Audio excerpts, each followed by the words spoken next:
Kwa Muislamu pale ambapo anapoona mwaka umegeuka, kwake ni muda wa kufanya tathmini, sio kufurahi tu. Afanye tathmini mwaka uliopita, yepi mazuri, yepi katika mipango yake ambayo aliipanga amefanikisha, na yepi katika mipango yake ambayo aliipanga hakufanikisha.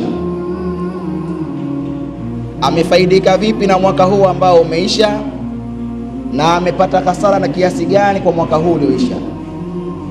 Na je, mwaka ambao unakuja anajipanga vipi Muislamu huyu, kama Allah Subhanahu wa Ta'ala atamruzuku hai wa kuendelea kuishi katika mwaka huu. Haya ndio mambo ya msingi Muislamu anatakiwa ayazingatie kila pale ambapo kunakuwa na mgeuko wa miaka. Hakuwa mwanadamu ila rakibun dhahara umrihi ala safarin yufnihi bil ayami wa shahri. Hakuwa mwanadamu isipokuwa amepanda mgongo wake. Yaani mwanadamu yupo safarini, lakini kitu ambacho anatumia kama usafiri ni yeye mwenyewe, usafiri ambao unamalizwa bil yaumi wa shahri, kwa kupita masiku na kupita miezi. Yabitu wa yudhiku la yaumin wa laila. Muislamu huyo, mwanadamu huyo, anaingiwa na usiku na anaamka asubuhi kila siku na kila mchana. Sura yake inakuwa qariban baida ani dunia qariban ila kaburi, anakuwa yuko mbali na dunia, yuko karibu na kaburi. Kwa maana masiku yanavyokimbia ni ishara ya kwamba umri wetu pia unaisha. Katika sisi baadhi, ukiturudisha miaka kadhaa nyuma, kila mmoja atakwambia mwaka fulani mimi sikuwa na ndevu, nimeanza kupata ndevu mwaka fulani. Kile mwingine anakuambia mwaka fulani mimi sikuwa na mvi, sasa hivi nina mvi. Hii ni kazi ya usiku na mchana. Ashaba as-saghira wa afna al-kabira, ndio kazi ya usiku na mchana. Inamtia mvi kijana ambaye hana mvi, lakini pia inamuondosha mzee ambaye tayari kashapata mvi. Kule kurejea kwa usiku na kurejea kwa mchana inatutumia sisi Waislamu. Mwanadamu, jua kwamba unatumika na wakati, unatumika na muda wako, basi nawe utumie huo muda wako, tumia wakati wako vizuri, kwa sababu katika sisi hakuna hata mmoja ambaye ana hakika ya kwamba ataishi milele. Hakuna. Kila mmoja atakufa, anajua hilo, na kwa bahati mbaya hatujui tutakufa lini. Pale aliposema inna iddata shuhuri inda Allah 12 shahra fi kitabillah yawma khalaqa as-samawati wal arda minha 4 hurum. Katika hiyo miezi mitukufu, basi huu mwezi tuliokuwa nao, mwezi wa Rajab, ni katika hiyo miezi mitukufu. Lakini sambamba na hilo pia, leo ni tarehe 2 ya mwezi wa kwanza katika mwaka mpya 2026 miladi. Kama ilivyo ada yetu, kawaida yetu, tunapofika vipindi kama hivi kama Waislamu huwa tunakumbushana mambo ambayo ni muhimu kwetu sisi katika maisha yetu haya ya sasa ya kidunia, na mambo ambayo yatakuwa ni muhimu katika maisha yetu baada haya. Japo wengi katika sisi huwa tunafata mikumbo ya watu, hatuangalii Uislamu unasemaje kuhusiana Muislamu kuangalia na kuthamini muda wake. Wengi huwa tunashangilia na kufurahi, tumemaliza mwaka fulani, tumeingia mwaka mwingine. Lakini Muislamu kama Muislamu anatakiwa si kufurahi tu, anatakiwa awe na mazingatio pale ambapo mwaka umeisha, umeingia mwaka mwingine. Na ndio maana Allah Subhanahu wa Ta'ala yeye mwenyewe akasema kwamba inna fi khalqis samawati wal ardi wa ikhtilafi al-layli wan nahari la ayatin li ulil albab. Kumbe uumbwaji wa mbingu na uumbwaji wa ardhi na mabadiliko ya usiku na mchana, Haya yote Allah subhanahu wa ta'ala akayaweka kuwa ni mazingatio kwa wale ambao watakaokuwa na akili timamu. Kwa Muislamu pale ambapo anapoona mwaka umegeuka, kwake ni muda wa kufanya tathmini, sio kufurahi tu. Afanye tathmini mwaka uliopita, yepi mazuri, yepi katika mipango yake ambayo aliipanga amefanikisha, na yepi katika mipango yake ambayo aliipanga hakufanikisha. Amefaidika vipi na mwaka huu ambao umeisha, na amepata hasara na kiasi gani kwa mwaka huu ulioisha. Na je, mwaka ambao unakuja anajipanga vipi Muislamu huyu, kama Allah subhanahu wa ta'ala atamruzuku hai wa kuendelea kuishi katika mwaka huu.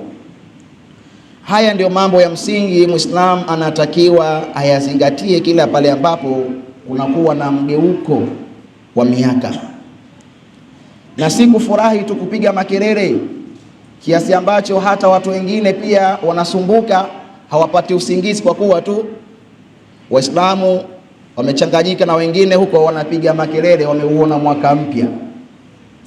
Hapana, Muislamu hayuko hivyo. Fi mururi al-ayami ibaratun, katika kupita haya masiku lazima Muislamu awe na mazingatio. Kwa sababu gani? Wamal mar'u, hakuwa mwanadamu ila rakibun dhahara umrihi ala safarin yufnihi bil ayami bil yawmi washahri bil ayami washahri. Hakuwa mwanadamu isipokuwa amepanda mgongo wake. Yaani mwanadamu yupo safarini, lakini kitu ambacho anatumia kama usafiri ni yeye mwenyewe, usafiri ambao unamalizwa bil yaumi wa shahri, kwa kupita masiku na kupita miezi.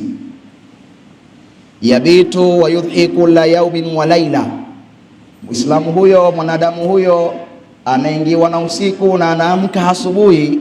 Kila siku na kila mchana sura yake inakuwa qariban baida ani dunia qariban ila kaburi, anakuwa yuko mbali na dunia, yupo karibu na kaburi.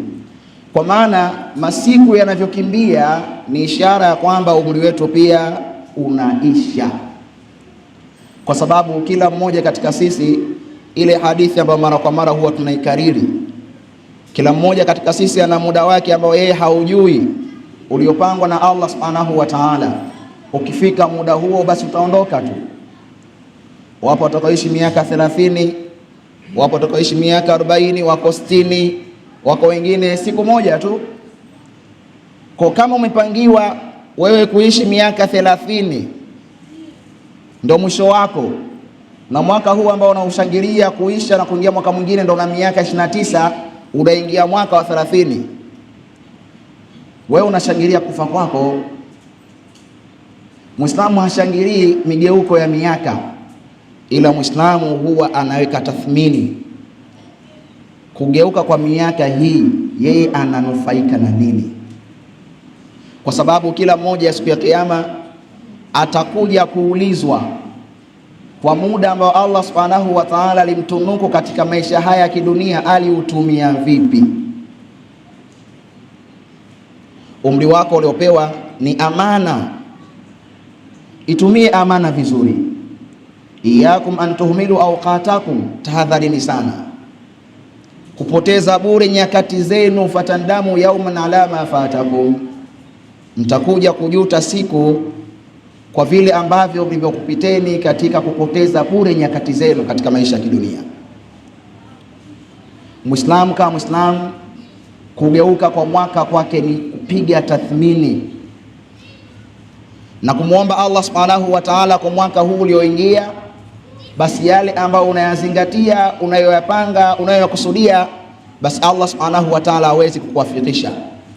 Lakini pia hata mwaka uliopita ni kumwomba Allah subhanahu wa ta'ala kusamehe kwa yote yale ambayo uliyoyakosea kama mwanadamu, na kuazimia sasa mwaka huu yale makosa ambayo uliyofanya ya kumkera Allah subhanahu wa ta'ala, kama umri utakuwa nao, basi usiyafanye tena, usiyarejee makosa yale. Mwaka mpya kwako uwe na tathmini. Japo katika sisi wengi sana, pale ambapo miaka inapogeuka, tathmini zetu ni kuangalia familia tu, kuangalia watoto namna gani watarudi skuli, watoto namna gani ambao hawajaanza shule, namna gani wataanza shule.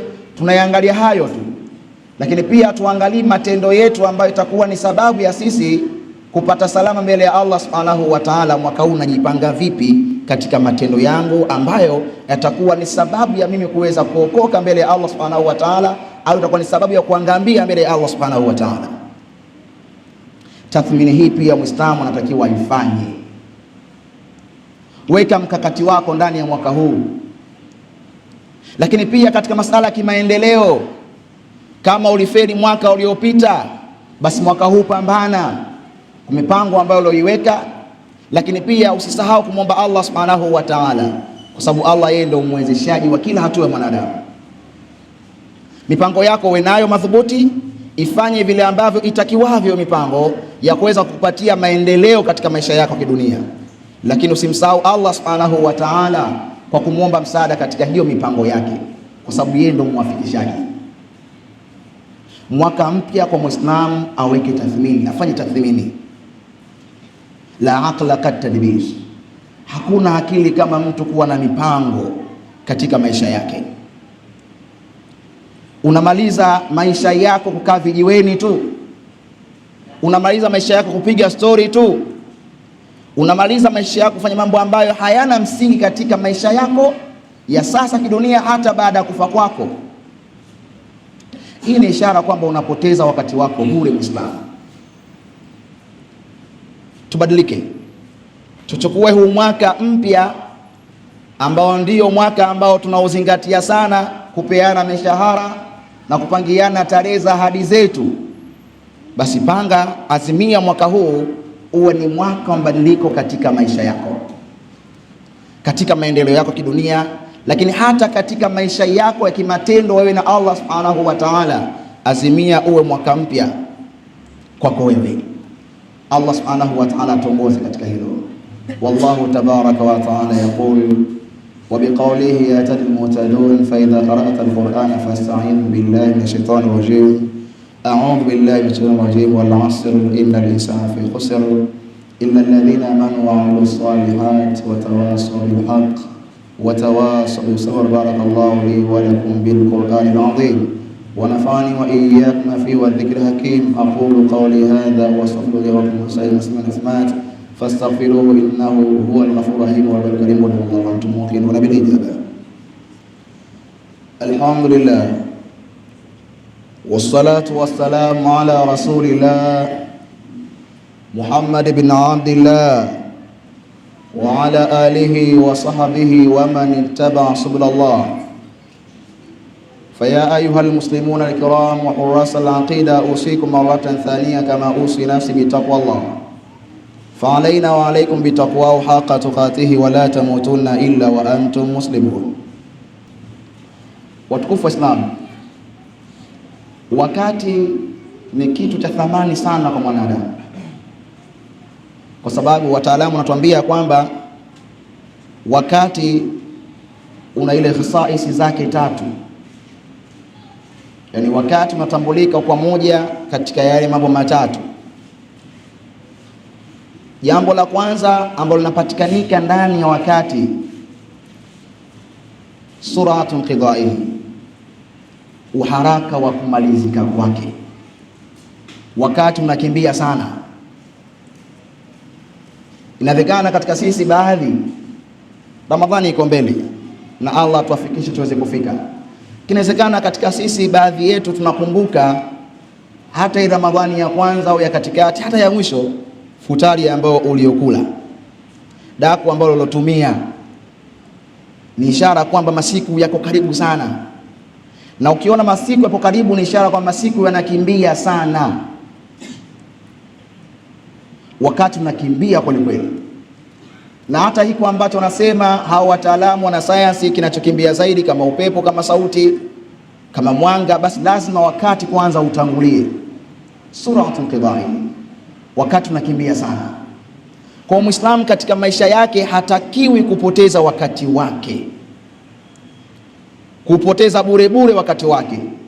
Autumie wakati, kwa sababu huu wakati unapoenda, hata siku ikirejea nyingine ni siku nyingine, sio muda ule. Siku ishaondoka tayari.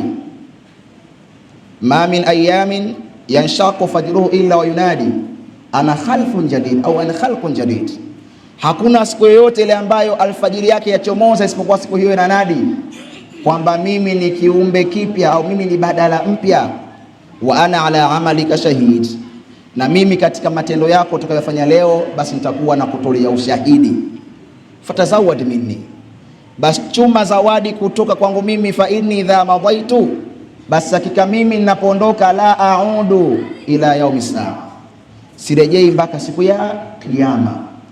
Kwa Ijumaa hii tuliokuwa nayo si Ijumaa ile iliyopita na si Ijumaa itakayokuja mbele yetu, ni majina tu ya siku, litaalamu adada sinina wal hisab. Kwa siku kiondoka imeondoka. Siku hii itakuja siku ya Kiyama, ima kukusaidia au kukuangamiza, inategemea uliitumia vipi siku yako. Suratul qidai, wakati unakimbia sana. Lakini jambo la pili katika wakati, ma madha la yahudu, kilichopita hakirejei. Muda uliopita haurudi tena. Utumie muda wako huo sasa.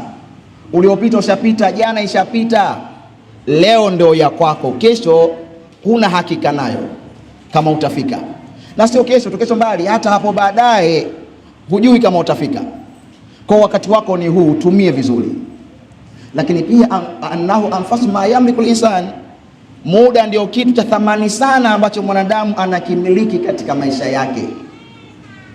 Bora upoteze vitu vingine Muislamu, usipoteze muda wako. Muda wako penda kuutumia vizuri katika mambo ambayo yatakuwa na manufaa kwako wewe katika maisha yako, kwa sababu muda unakutumia na wewe pia utumie. Al-lailu wan-naharu ya'malani fika wa yakhudhani minka fakhudh minhuma fa'mal bihima wa khudh minhuma. Usiku na mchana unakutumia wewe na unachukua sehemu katika maisha yako, na wewe basi utumie usiku na mchana, lakini pia pata faida kupitia usiku na mchana. Katika sisi baadhi, ukiturudisha miaka kadhaa nyuma, kila mmoja atakwambia mwaka fulani mimi sikuwa na ndevu, nimeanza kupata ndevu mwaka fulani. Kile mwingine anakuambia mwaka fulani mimi sikuwa na mvi, sasa hivi nina mvi. Hii ni kazi ya usiku na mchana. Ashaba as-saghira wa afna al-kabira, ndo kazi ya usiku na mchana. Inamtia mvi kijana ambaye hana mvi, lakini pia inamuondosha mzee ambaye tayari kashapata mvi. Kule kurejea kwa usiku na kurejea kwa mchana vinatutumia sisi Waislamu.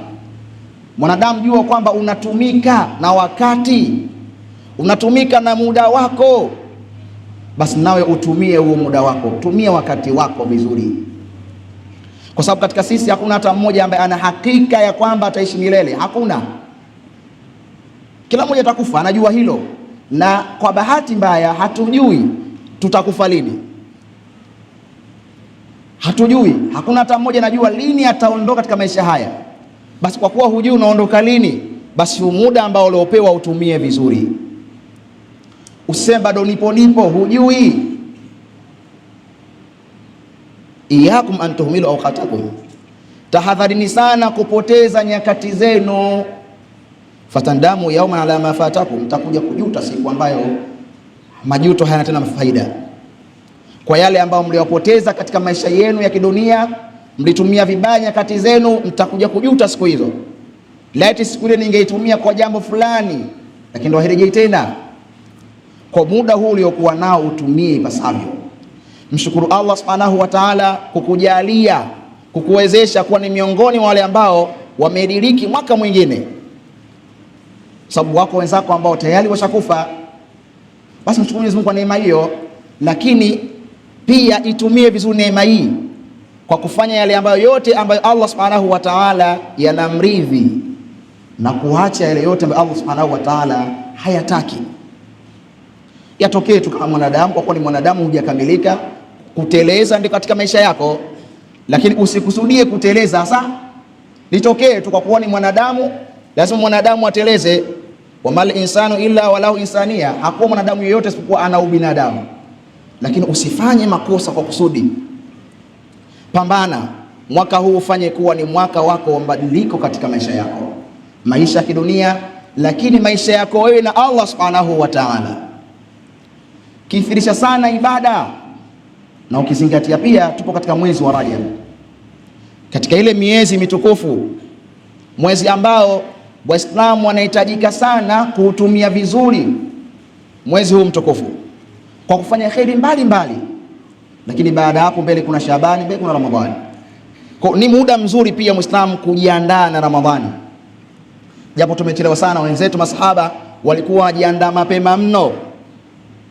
Si basi kwa muda huu ambao tulikuwa nao, japo tumechelewa, basi jiandae katika kipindi hichi kwa kufanya kheri. Jizoeshe kusoma Qur'ani kuanzia sasa, jizoeshe kuanza kutoa kuanzia sasa, jizoeshe kufanya ibada za sunna kuanzia sasa. Ramadhani uzidishe, na sio Ramadhani unaanza. Hii tutakuwa tunatumia vizuri wakati wetu, na huu wakati tukiutumia kwa namna hii ni ishara kwamba Allah subhanahu wa ta'ala atajalia kwa kufanya hivi ikawa sababu ya sisi kuokoka na kupata salama mbele yake Allah subhanahu wa ta'ala. Allah tujalie tu minal ladhina yastabi'una alqawla fayattabi'una ahsana. Inna Allaha malaikatahu yusalluna 'alan nabiy ya ayyuhalladhina amanu sallu 'alayhi wa sallimu taslima.